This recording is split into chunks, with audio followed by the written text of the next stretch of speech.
안녕하세요. 남보다 못한 자식을 둔 70대 엄마입니다. 다들 자식은 부모의 분신이라고 하지만 살다 보니 꼭 그런 것만은 아니라는 걸 뼈저리게 느끼고 있습니다. 솔직히 가끔 저희 아들을 생각하면 어쩌다 저런 자식이 내 배에서 나왔을까 싶은 생각도 듭니다.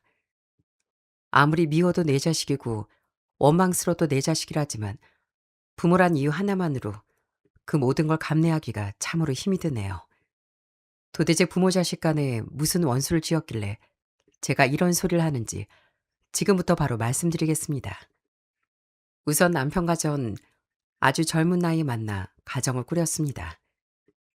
둘 다 워낙 가난한 형편이었기에 저희 부부는 단칸방에서 신혼생활을 시작했어요.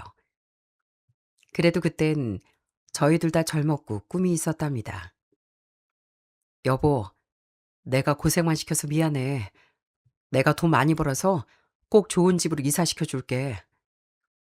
우리 아직 젊잖아. 괜찮아. 같이 열심히 일해서 차근차근 모아가면 되지.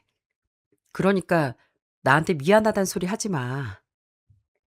쌀 돈이 없어 라면 하나로 배고픔을 견디면서도 전 웃을 수 있었습니다. 그 이후로도 전 매일 새벽같이 일어나 파출비를 하고 밤엔 부업을 하며 아등바등 살림을 꾸려나갔어요. 그렇게 한 푼 두 푼 모으며 이제야 겨우 살림이 피나 싶을 때 청천벽력 같은 일이 터지고 말았습니다. 남편은 사람이 너무 착해 탈이었는데 그게 독이 됐는지 친구의 보증을 잘못 써주는 바람에 간신히 버티고 있던 집안이 완전히 주저앉고 말았어요. 하루아침에 법원 사람들이 들이닥쳐 안 그래도 작은 집에 온통 빨간 딱지를 붙여놨습니다. 그때 저희 애들도 아직 초등학교 들어가기 전이라 전 아이들을 안고 그저 벌벌 떨고 있었죠. 엄마, 저 아저씨들 왜 우리 집에 스티커 붙여? 우리 이거 이제 못 써? 큰아이는 겁에 질린 얼굴로 제 치맛자락을 붙잡고 있었고 더 어린 둘째 녀석은 철없이 왜 집에 스티커를 붙이냐고 묻더라고요. 전 가슴이 무너져 내렸지만 억지로 눈물을 참으며 아이들을 감싸 안았습니다. 아니야, 괜찮아.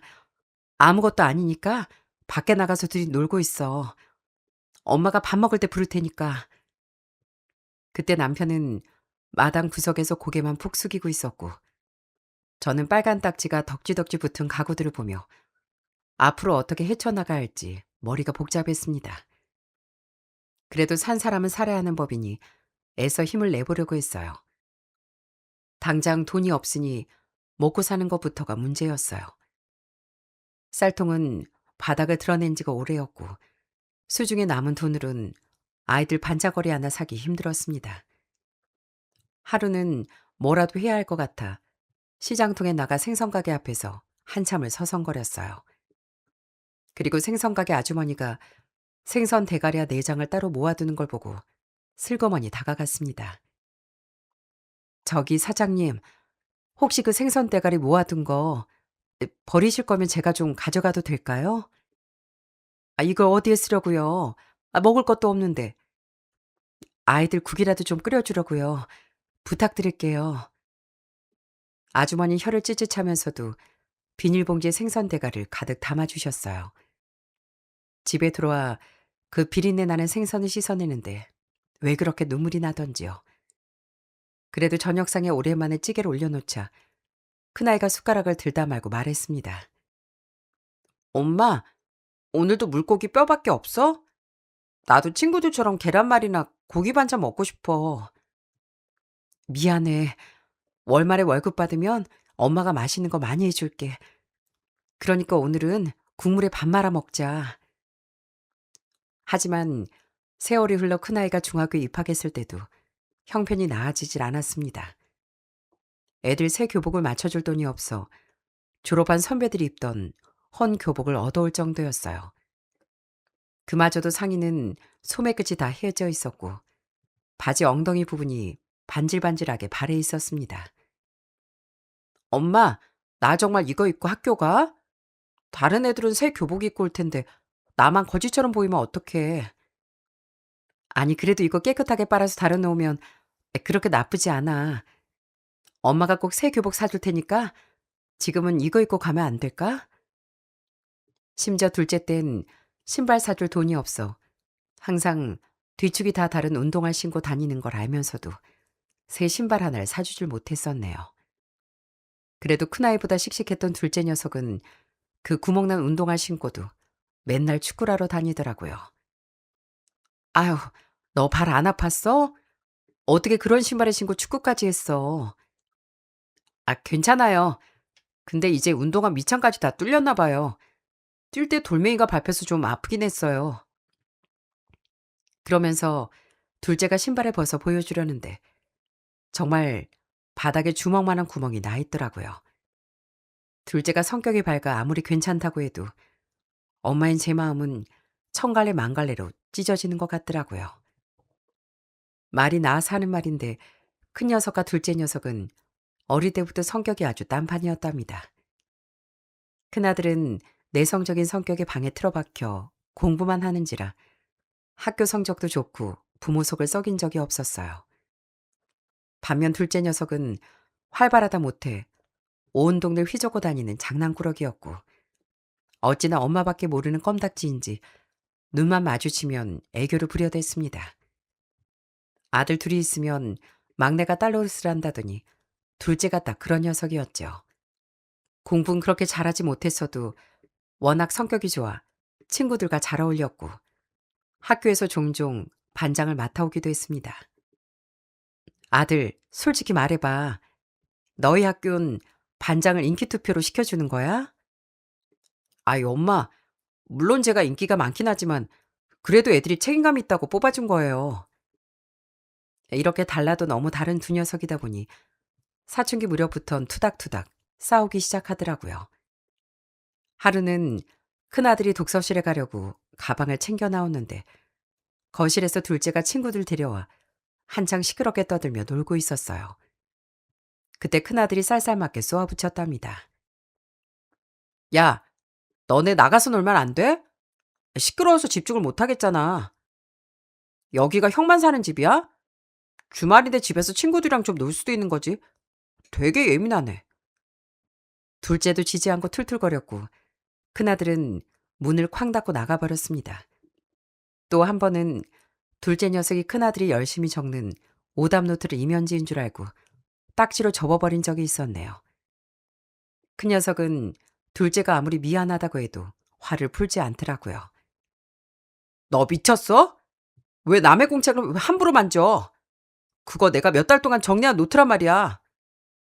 아니, 미안하다고 했잖아. 난 형 방에 굴러다니길래 그냥 연습장인 줄 알았지. 겨우 종이 몇 장 가지고 왜 그렇게 화를 내? 이후로도 두 녀석은 마주치기만 하면 으르렁거리기 바빴습니다. 공부만 잘하면 뭐해? 집에서 말 한마디 안 하고 상전 노릇하는데 다들 형 눈치만 보는 거 모르지? 제가 중간에서 두 녀석을 아무리 말리고 화해를 시키려 해도 사춘기 시기에 점점 멀어지는 형제 사이를 도저히 말릴 수가 없겠더라고요. 그래도 다행인 건 두 녀석이 학교를 졸업하고 나선 각자 진로를 알아서 잘 찾아갔다는 겁니다. 큰아들은 키가 183에 헌실하게 큰 편이었고 얼굴도 하얗고 제법 잘생겨 동네 이웃들이 지나갈 때마다 네 집 아가씨한테 장갈 가려나 하며 칭찬을 아끼지 않았답니다. 그래도 무뚝뚝하고 소심한 녀석이라 여자친구나 사귈 수 있으려나 걱정이었는데 이 녀석이 30대 중반쯤 드디어 결혼할 아가씨가 생겼다며 집으로 데려온 겁니다. 약속 당일 문이 열리고 큰아들이 한 아가씨와 안으로 들어서는데 사람 얼굴에서 빛이 난다는 말이 무슨 뜻인지 알겠더라고요. 어찌나 귀티가 나고 우아한지 저희가 사는 낡은 집이 민망하게 느껴질 정도였답니다. 엄마, 아버지, 저희 왔어요. 진수가 인사해. 우리 부모님이셔. 안녕하세요. 처음 뵙겠습니다. 아유, 그래. 오느라 고생 많았다. 어서 안으로 들어와 앉아라. 전 애들보다 더 긴장해 목소리까지 떨려왔습니다. 사실 큰아들이 며느리감이 오기 전 제게 미리 말해둔 게 있었거든요. 엄마 사실 예비 장인어른이 제법 큰 중소기업을 운영하고 계세요. 지금 사시는 집도 차도 다 으리으리하더라고요. 여자친구 집안이 워낙 잘 사다 보니까 처음에 저도 조금 부담스럽긴 했어요. 그게 정말이냐? 아, 그렇게 대단한 집안 아가씨가 우리 집 같은 곳에 시집 오겠다고 한 거야? 그러게요. 그래도 절 많이 좋아해 줘요. 그래서 저도 정말 잘해 주고 싶고요. 그러니까 그 사람 오면 엄마도 잘 대해 주세요. 부탁드릴게요. 아들은 부끄러운 듯 웃었고 전 그런 아들이 대견하면서도 한편으론 너무 귀한 집 딸이라 혹시라도 문제가 생기진 않을까 걱정이 앞섰습니다. 그런데 부잣집 딸이고 얼굴이 예쁜 것과는 별개로 큰며느린 그리 예의가 있는 녀석이 아니더라고요. 결혼을 아예 엎어버릴 정도까지는 아니었지만 행동 하나하나가 참 마음에 안 들고 유남스럽게 까탈을 부렸습니다. 처음 저희 집에 인사 오던 날 거실에 잠시 앉아있으라고 커피를 내오려고 했는데 큰며느리가 아들과 속삭이는 대화가 제 귀에도 들려왔어요. 오빠, 나 차에 가서 인공눈물 좀 가져다 줘. 집에 왜 이렇게 먼지가 많아? 청소도 제대로 안 하시나? 가뜩이나 작은 집이면서. 심지어 방바닥에 앉으라고 방석을 내주어도 먼지가 묻을까봐 치맛자락을 연신 털며 끄트머리 겨우 걸터앉는 겁니다. 그뿐만이 아니었어요. 전 큰며느리가 고기를 좋아한다고 해서 아침부터 갈비찜까지 해서 상을 차렸는데 큰며느린 먹진 않고 고기만 이리저리 뒤적거렸습니다. 어머님, 이거 어디서 사신 고기예요? 기름기가 너무 많아서 제 입에는 도저히 안 맞을 것 같아요. 양념도 조미료 맛이 너무 센데 조미료를 많이 쓰시나 봐요. 입에 안 맞니? 다른 반찬도 있으니까 찌개랑 같이 먹으려무나. 아니요, 전 그만 먹을래요. 잘 먹었습니다. 오빠, 나 물 좀 떠다 줘. 생수 없나? 제가 정성껏 차린 음식을 앞에 두고 숟가락을 탁 내려놓고 아들을 쳐다보는 걸 보니 속이 부글부글 끓어오르더라고요. 그래도 큰아들이 그렇게 좋다니 어찌어찌 결혼은 진행시키는데 뭐 하나 제 마음에 쏙 드는 게 없었답니다. 한 번은 주말에 백화점에 같이 가자고 하더니 저를 명품 매장 앞에 1시간 넘게 세워두기까지 했어요. 다리가 아파 옆에 의자에 앉으려고 하자 며느리가 정색을 하며 말리더라고요. 어머님, 여긴 대기명단 올려놓은 사람만 앉는 곳이에요. 아, 매장 직원이 쳐다보는데 창피하게 왜 그러세요? 차라리 저기 화장실 앞 벤치에 가 계세요. 그런데 겪어보니 이건 큰일도 아니더군요. 진짜 굴욕은 상견례 자리에서 터지고 말았어요. 상견례 당일 고급 한정식 집에 사돈들과 마주 앉았는데 사돈이 서로 인사를 나누자마자 대놓고 불쾌한 기색을 감추지 않는 겁니다. 여보, 아, 내가 뭘 했어? 이래서 집안 수준을 맞춰야 한다고 했잖아. 우리가 어떻게 키운 외동딸인데 이런 뼈대도 없는 집안에 시집을 보내. 나 정말 속상해. 솔직히 장인 덕 보려고 결혼하려는 거 아닌가 싶다니까.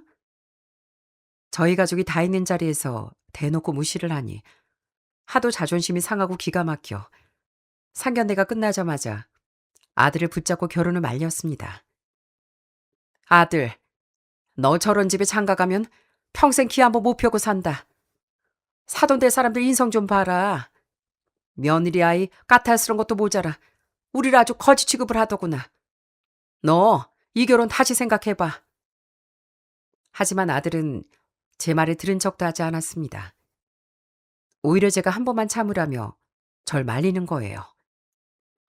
엄마, 장인 장모님 말은 그렇게 하셔도 저를 얼마나 좋게 보시는데요. 이번 한 번만 참아주시면 안 돼요? 외동딸 시집 보내는 게 아쉬워서 괜히 그러시는 거예요. 아들이 저렇게까지 간절하게 말하니 저로서도 어찌해 볼 도리가 없었답니다. 자식이 없으면 죽고 못 살겠다는데 부모가 어떻게 그 고집을 꺾겠어요? 사돈도 자기 딸이 죽고 못 산다고 매달리니 어쩔 수 없이 억지로 결혼을 허락해 준 것 같았고요. 그렇게 우여곡절 끝에 진행된 결혼식 당일엔 서로 서먹서먹하고 어색하기 짝이 없었답니다. 양가 혼주가 하객들을 맞이하는 로비에서부터 긴장감이 감돌았어요. 남편과 제가 멀리서 찾아온 친지들과 조용조용 인사를 나누고 있는데 저 멀리서 안 사더니 화려한 한복을 차려입고 거만한 걸음걸이로 걸어왔습니다. 그러다 서로 눈이 마주쳐 인사를 나누긴 했지만 여전히 서로 기분이 좋지 않았어요. 사부인, 제가 높아심에 말씀드리는데 우리 딸 제가 설거지 한번 안 시키고 키웠습니다. 요즘 세상에 아무리 큰 며느리라고 시집살이 시키시진 않으시겠죠? 아유, 그게 무슨 말씀이세요. 전 오히려 저희 아들이 대릴사이 노릇할까 봐 그게 더 걱정인데요. 그렇게 기싸움 속에 큰아들 내외를 결혼시키긴 했는데 큰며느리라는 녀석은 저희 집에 올 때마다 참 묘하게 사람 속을 뒤집어 놓는 겁니다. 대놓고 싸우자는 건 아닌데 행동 하나하나가 계속 거슬리더라고요. 하루는 명절이라고 큰아들 내외가 저희 집에 내려왔는데 며느린 집에 들어서자마자 구석구석을 둘러보더니 싱크대 위에 놓인 반찬통을 보고 대뜸 한마디를 던지는 겁니다. 어머님, 이 반찬통들 다 플라스틱이네요? 이런 오래된 플라스틱에선 환경호르몬 엄청 나와서 몸이 진짜 안 좋아요. 건강을 생각해서라도 다 버리시고 유리로 바꾸세요. 제가 평생을 쏜 살림살이를 마치 병균 취급하며 훈계를 두는데 무안하기도 하고 자존심이 상해 얼굴이 다 화끈거렸습니다. 그런데 저녁 시간이 돼서도 며느리 까탈스러운 행동은 멈추지 않았어요. 제가 자식 며느리 먹이겠다고 며칠 전부터 사고를 푹 고아뒀는데 며느린 국그릇을 앞에 두고 숟가락으로 기름기를 걷어내며 인상을 쓰는 겁니다. 어머님, 사골국이 몸에 좋다고들 하는데 사실은 지방 덩어리인 거 아시죠? 이거 많이 먹으면 혈관 막혀요.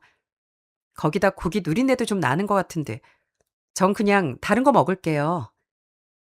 식구들이 다 같이 모여 밥 먹는 자리에서 계속 까탈 부리는 큰며느리를 보자 저게 며느리인지 상전인지 모르겠더라고요.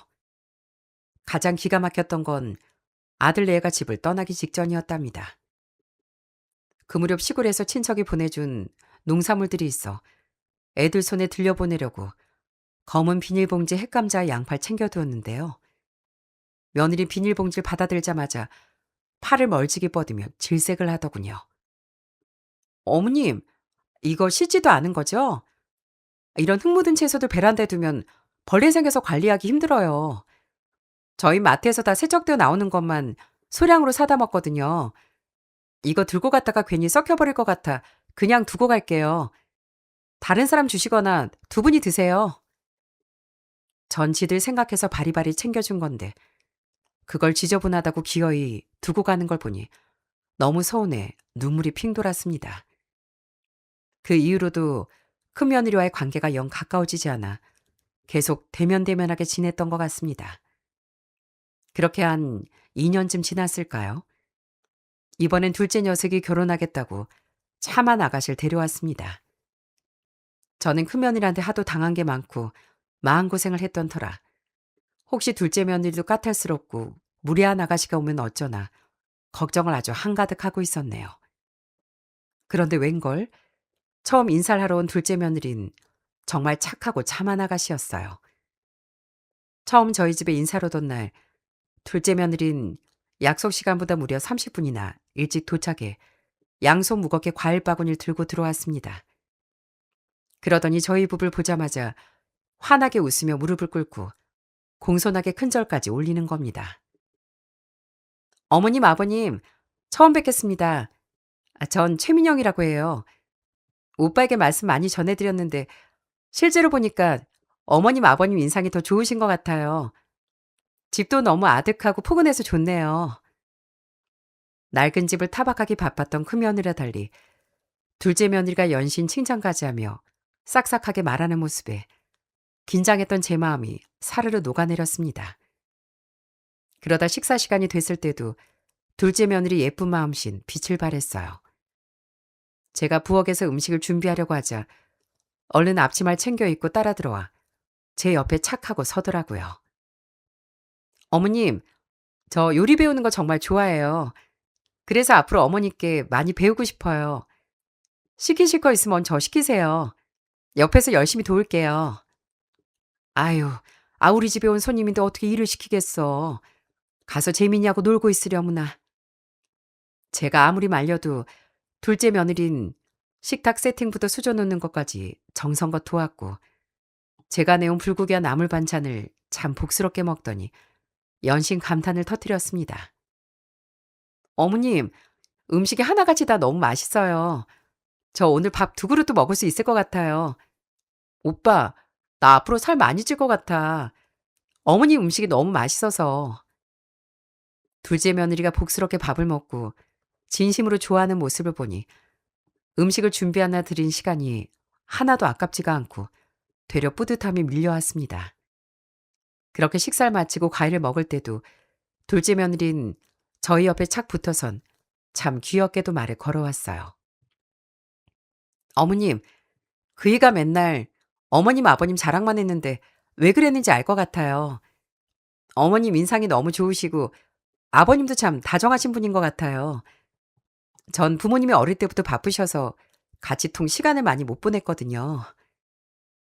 둘째 며느린 집에 돌아가는 그 순간까지도 큰 며느리와 정반대의 모습을 보였습니다.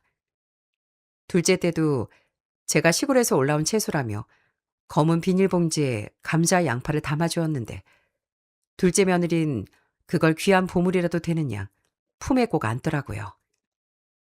어머님, 이런 귀한 거 주셔서 정말 감사드려요. 요즘 마트에서 사는 건 어디서 온 건지도 모르겠고 별도 맛도 없는데 어머님이 챙겨주신 걸로 오빠랑 잘 나눠 먹을게요. 정말 감사드려요. 잘 먹겠습니다.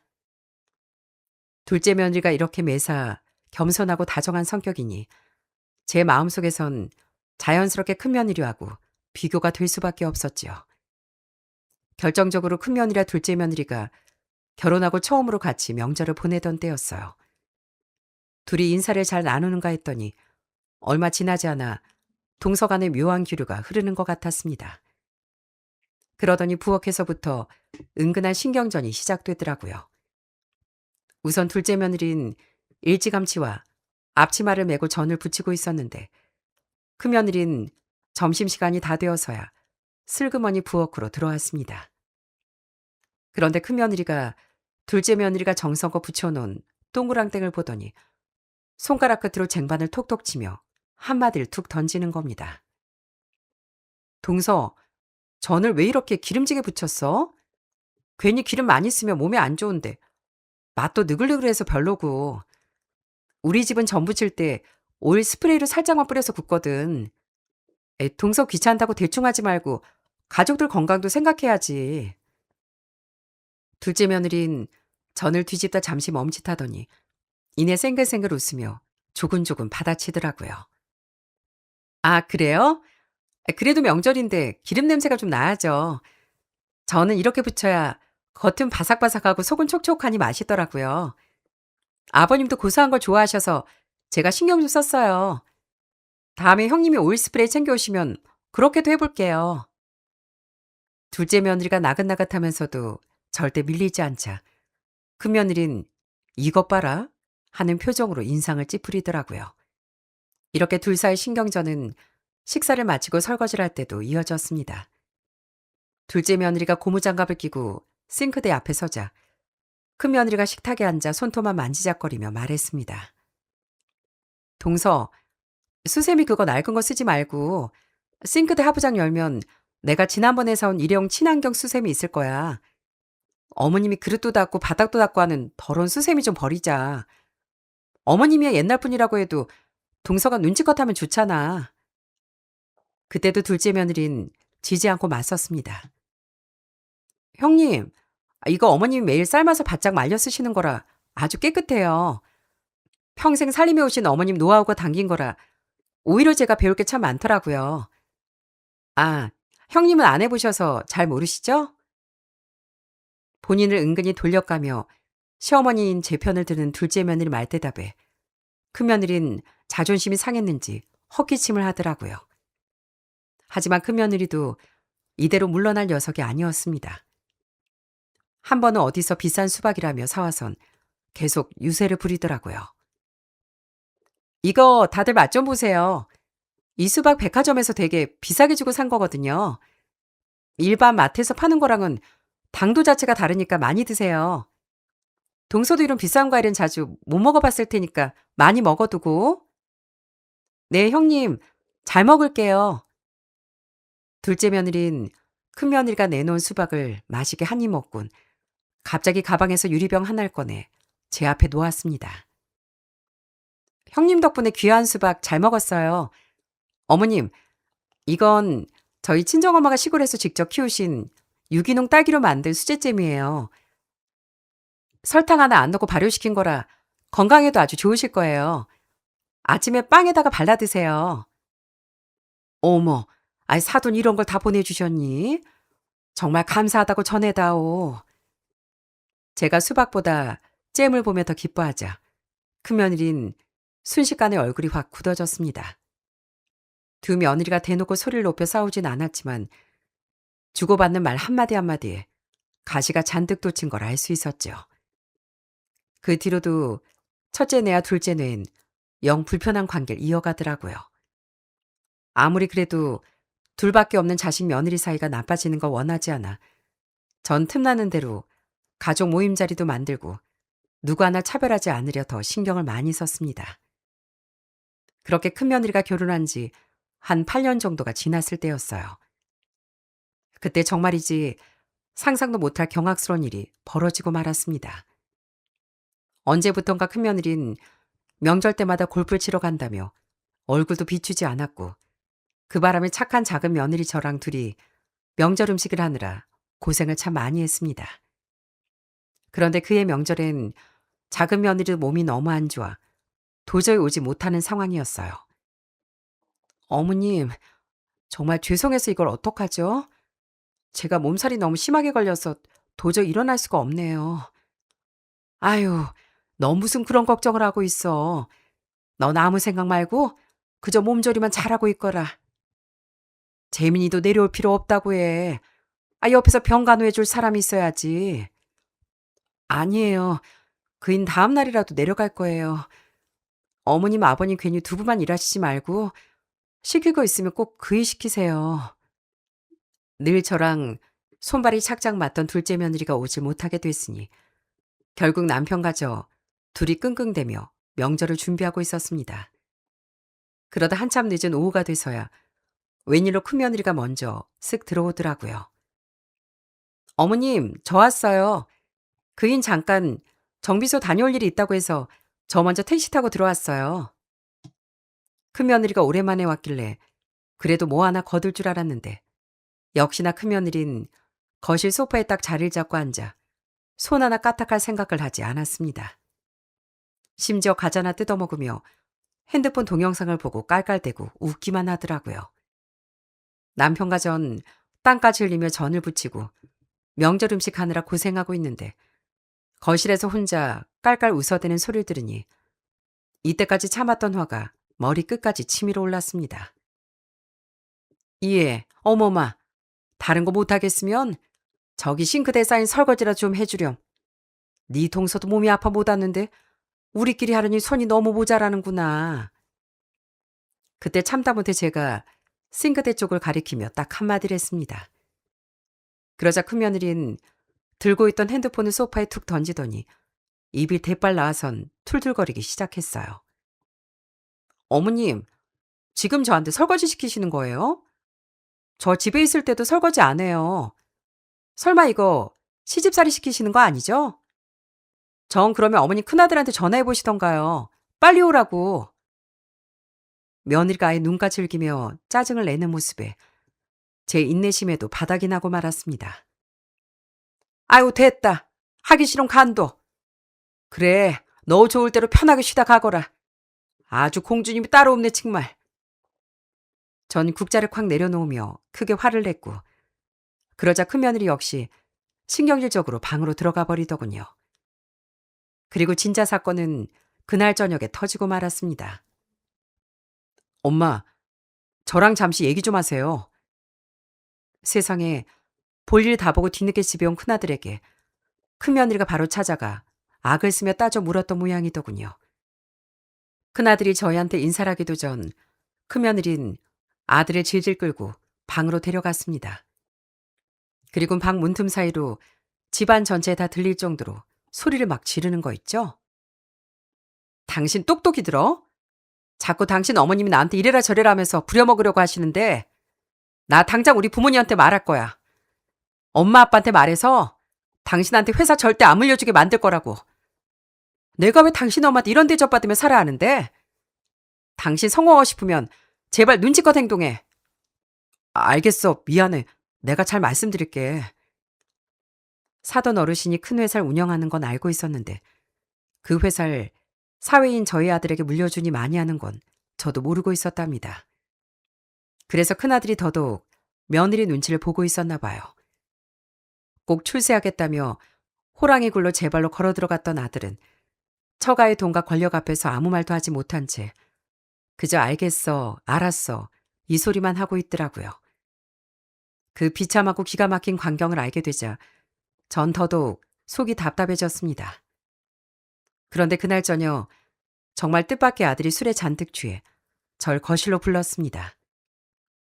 그리고 며느리가 아닌 절 똑바로 쳐다보며 짜증을 내기 시작했어요. 엄마, 대체 왜 그러세요? 제가 제 아내한테 설거지 같은 거 시키지 말라고 몇 번을 말했잖아요. 뭐? 내가 그래서 설거지 시켰냐?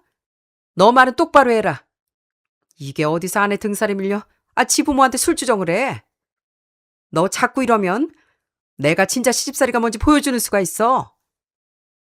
예상 밖에 제가 강하게 나오니 아들은 붉어진 얼굴로 웅얼웅얼하더니 급기야 감정을 주체하지 못하고 제 어깨를 밀치기까지 하더라고요. 중심을 잃고 뒤로 비틀거리는 절 보면서도 아들은 원망 섞인 소리를 고래고래 질렀습니다. 제발, 제발 좀요. 내가 대체 엄마 때문에 왜 계속 마누라 눈치를 봐야 하는데요? 대체 언제까지 제 발목을 잡으실 거예요? 어렸을 때부터 돈 없다고 나한테 해준 것도 없으면서 이제 내 앞길까지 망치려고 그러세요? 나한테 해준 게 없으면 제발 좀 가만히라도 계세요. 제발. 그래도 언제나 든든한 장남이었던 녀석이 술에 취해 저를 미치고 모지말을 쏟아내자 제 가슴은 꼭 칼에 베인 것처럼 속절없이 무너져 내렸습니다. 도대체 금쪽 같은 내 아들이 왜 이렇게까지 변했나 했더니 다 그만한 이유가 숨어 있었더라고요. 며느리가 그 대단한 집안의 외동딸이라 사돈 어른의 회사를 물려받을 유일한 사람이 사위인 우리 아들밖에 없었던 거죠.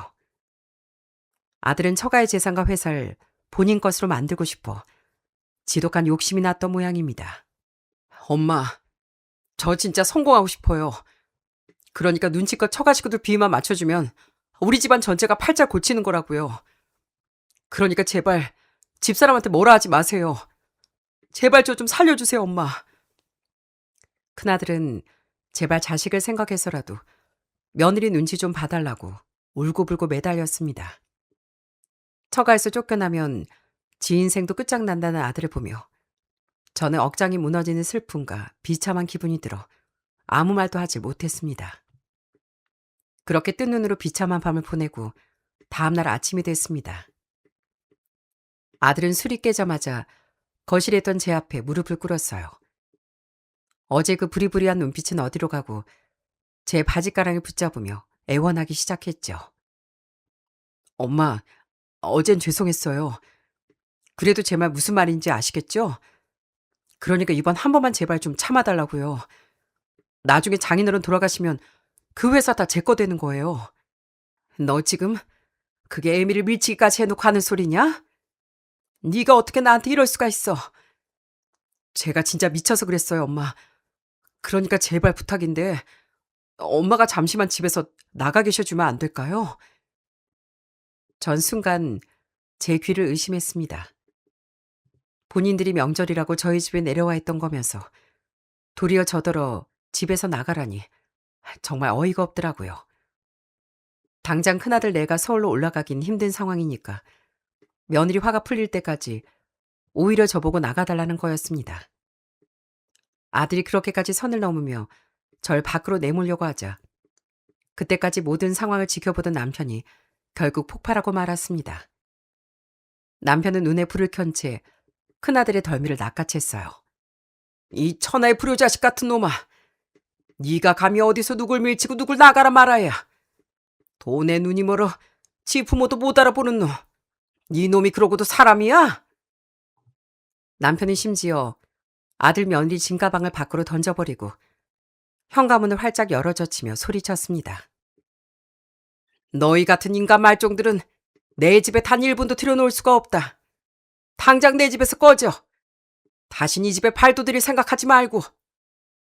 그렇게 큰아들 내애가 허겁지겁 가버린 후 남편과 전 그제야 다리가 풀려 거실 바닥에 주저앉았습니다. 사실 저희 두 사람에겐 아이들이 걱정할까봐 끝까지 말하지 않은 비밀이 하나 있었어요. 사실 그때 제 남편은 위암 투병 중이었답니다. 비록 초기라 당장 생명이 위급할 정도는 아니었지만 그래도 암은 암인지라 독한 치료를 받느라 기력도 없어 남모르게 고생 중이었거든요. 여보, 괜히 서울에서 직장생활 하느라 바쁜 애들 걱정시키지 말았으면 해. 치료받으면 나을 수 있다는데 괜히 말해서 애들 마음 쓰이게 할 필요 없잖아. 그냥 우리끼리 조용히 치료받자고. 남편이 먼저 신신당부하며 비밀로 하자고 했던 터라 자식들에겐 그 사실을 꽁꽁 숨기고 있었답니다. 남편은 항암 때문에 속이 뒤집히는 와중에도 명절이라고 내려올 자식들을 위해 억지로 기운을 내 전을 부치고 음식을 돕고 있었고요. 그런 사정도 모르고 큰아들과 며느린 몸도 성치 않은 시부모 가슴에 아주 사정없이 대못을 박아버렸습니다. 돈과 출세에 눈이 멀어 지 엄마까지 밀치고 도리어 나가라고 소리를 질러댔으니 그 배신감과 서러움은 말로 다 표현할 수가 없었죠. 그러면서도 아픈 남편을 생각해서라도 이대로 그냥 넘어가면 안 되겠다 싶었습니다. 저는 떨리는 손으로 전화기를 붙잡고 큰아들 내외한테 당장 집으로 다시 오라고 소리를 질렀어요. 며느린 사람을 왜 이래저래 오라가라 하느냐며 잔뜩 짜증을 내더니 몇 시간 뒤 마지못해 집으로 다시 찾아왔더라고요. 그 사이 둘째 아들과 둘째 며느리가 집에 도착해 있었는데요. 몸이 안 좋다던 둘째 며느리까지 기어이 약까지 먹고 시댁에 내려왔더라고요. 그런데 둘째 아들은 아버지가 위암 투병 중이라는 사실과 지 형이 저지른 짓을 전부 듣자마자 눈이 뒤집혀서 당장이라도 사고를 칠 것 같았습니다. 아니나 다를까 큰아들 내가 다시 집에 들어오자마자 둘째는 큰아들의 목덜미를 쥐고 흔들었습니다. 야, 네가 그러고도 사람이야? 인간이냐고. 엄마 아빠가 너 때문에 왜 이렇게 피눈물 흘리셔야 되는데. 너 아버지가 지금 어떤 상태인지 알기나 해? 거실이 순식간에 난리가 나자 큰며느리 귀를 막으며 인상을 찌푸리더군요. 아우 시끄러워. 정말 별꼴이야. 왜 이렇게 집구석이 소란스러워. 교양 없이 다들 왜 이래요. 조용히 좀 살아요. 조용히 좀. 큰며느리가 상황 파악도 못하고 궁시렁거리자 옆에 든 둘째 며느리가 큰며느리의 말문을 막았습니다. 사실 큰며느리는 나이가 둘째 며느리보다 한 살이 어렸거든요. 야, 너 지금 뭐라 그랬어? 교양이 뭐 어째? 뭐, 야? 동서 미쳤어? 지금 형님한테 야라고 한 거야? 어머나, 동서 이젠 족보도 몰라? 위아래도 없어? 큰며느리가 기가 막힌다는 듯 펄쩍 뛰자 둘째 며느리 한치도 물러서지 않고 눈을 부릅떴습니다. 니까짓 게 어디서 형님 대접을 받으려고 들어? 네가 형님 도리를 해야 형님 대접을 해주지. 부모도 몰라보는 게 무슨 형님이야?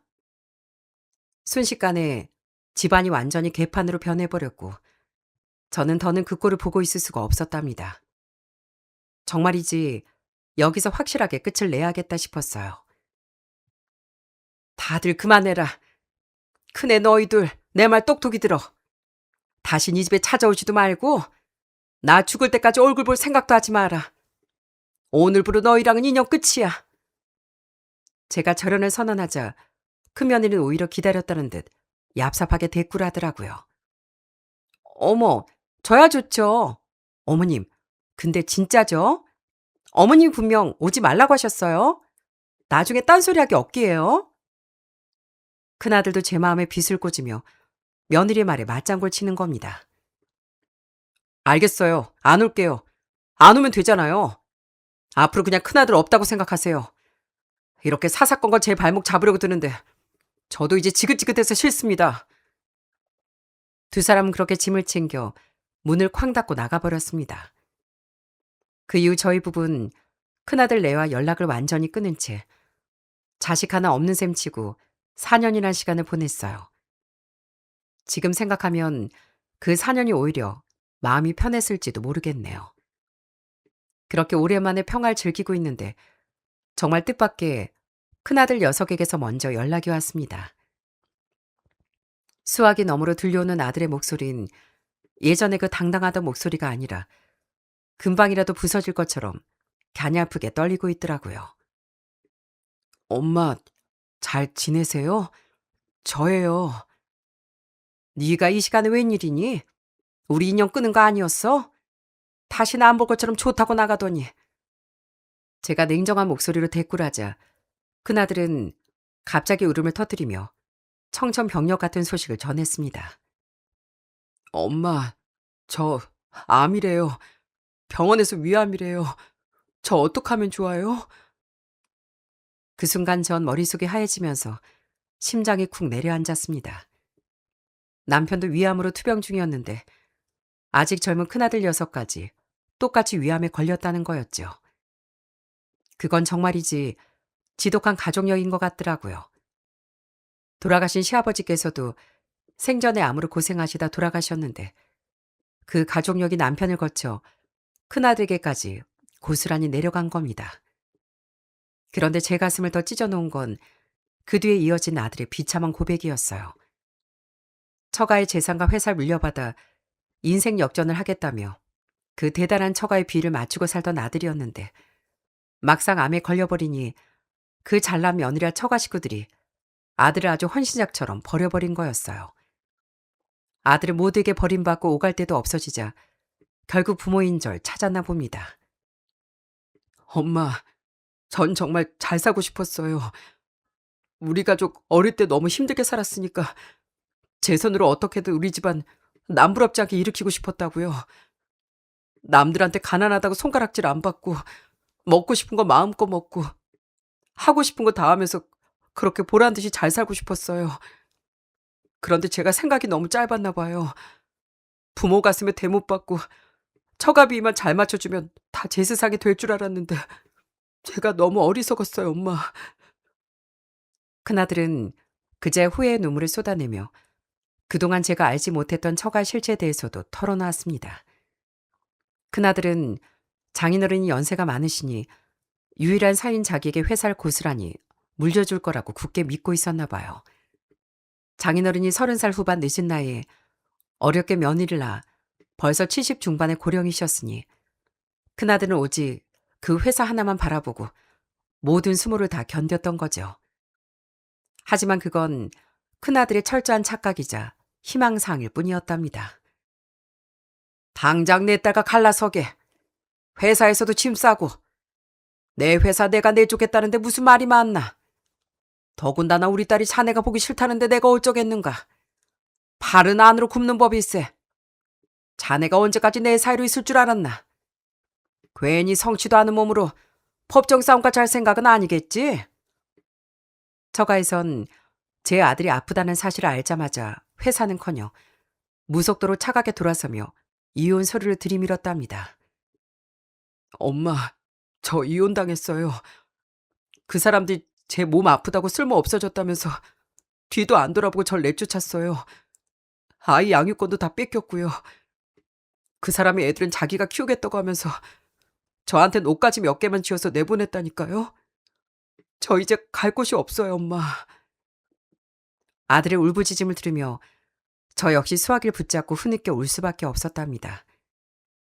다행히 요즘은 의료기술이 워낙 좋아져 위암 2기 정도 수술하고 관리만 잘하면 살 수 있다고 하지만 큰아들은 그 기나긴 시간 동안 정작 제일 중요한 부모와의 신뢰도 잃고 자식도 잃고 가정까지 잃어버린 채 그렇게 모든 걸 빼앗기고 빈 껍데기만 남게 됐습니다. 돈에 눈이 멀었던 큰아들의 야망은 결국 깊은 상처와 무서운 병만을 남긴 채 비극으로 끝이 나고 말았던 거죠. 바보같이도 큰아들은 하나만 알고 둘은 몰랐던 모양입니다. 이 세상이 얼마나 냉정하고 무서운 곳인지, 피 한 방울 섞이지 않은 사람들이 얼마나 냉정하게 등을 돌리는지 그제야 뼈저리게 깨달았을 겁니다.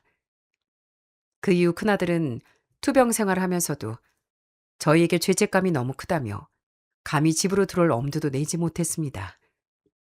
그저 가끔 전화기 너머로 울기만 하면서요. 엄마, 정말 죄송해요. 제가 정말 죽을 죄를 지었어요. 이 세상이 제 마음 같지 않다는 걸, 결국 가장 힘들 때 곁에 남는 건 가족밖에 없다는 걸 전 왜 이제 알았을까요? 그래도 전 도저히 엄마 아빠 얼굴을 볼 면목이 없어요. 이 벌은 저 혼자 받을게요. 큰아들은 제풀에 지쳐 연락을 끊고 혼자 모텔방을 전전하며 치료를 받는 것 같더라고요.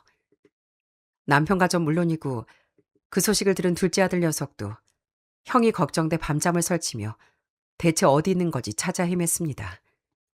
그러다 얼마 전 둘째가 드디어 큰아들이 숨어 지내던 허름한 방을 알아내고 찾아갔나 보더라고요. 형, 이제 그만 고생하고 집으로 돌아가자. 형 마음이 얼마나 지옥 같았을지 나도 다 알아. 솔직히 나 형이 저지른 짓 생각하면 너무 꼴보기도 싫고 평생 안 보고 싶었거든? 근데 어쩌겠냐. 아무리 밉든 곱든 내 형인데 내가 어떻게 아픈 형을 이런데 그냥 놔둬. 그러니까 바보같이 여기 숨어있지 말고 엄마 아빠한테 가자고. 둘째가 억지로 큰아들을 달래 집으로 데려갔고 문이 열리자마자 큰아들은 거실 바닥에 털썩 무릎을 꿇고 펑펑 눈물을 쏟아냈습니다. 바닥에 고개를 묻고 어깨를 들썩이며 우는 아들을 보며 전 그동안의 미움도 서러움도 다 내려놓을 수밖에 없었어요. 어쩌겠나요? 제가 엄마인 것을요. 주변 사람들은 가끔 제게 물어보기도 합니다. 지 엄마를 밀치고 집까지 나가라고 했던 그런 독한 놈을 뭐 좋다고 다시 받아주냐고요. 하지만 어쩌겠습니까? 내 뱃속으로 나온 내 자식인데 세상 사람들이 다 등 돌리고 갈 곳 없어 피눈물 흘리는 녀석을 엄마인 저마저 모른 척 할 수는 없잖아요. 그렇게 아들을 다시 집으로 받아들이고 가족들이 정성껏 간호한 덕분인지 다행스럽게도 아들의 위암은 점점 차도를 보이기 시작했습니다. 의사 선생님 말에 따르면 조금만 더 지나면 완치 판정도 받을 수 있을 것 같다고 하더라고요. 건강을 회복한 아들은 최근에 작지만 괜찮은 직장도 새로 얻어 다시 출근하기 시작했습니다. 요즘은 그동안 저에게 못했던 효도를 하겠다며 퇴근길에 꼭 제가 좋아하는 군고구마나 남편이 좋아하는 간식거리를 사들고 들어오곤 합니다. 엄마, 아버지, 제가 첫 월급 타면 꼭 좋은 선물 해드릴게요.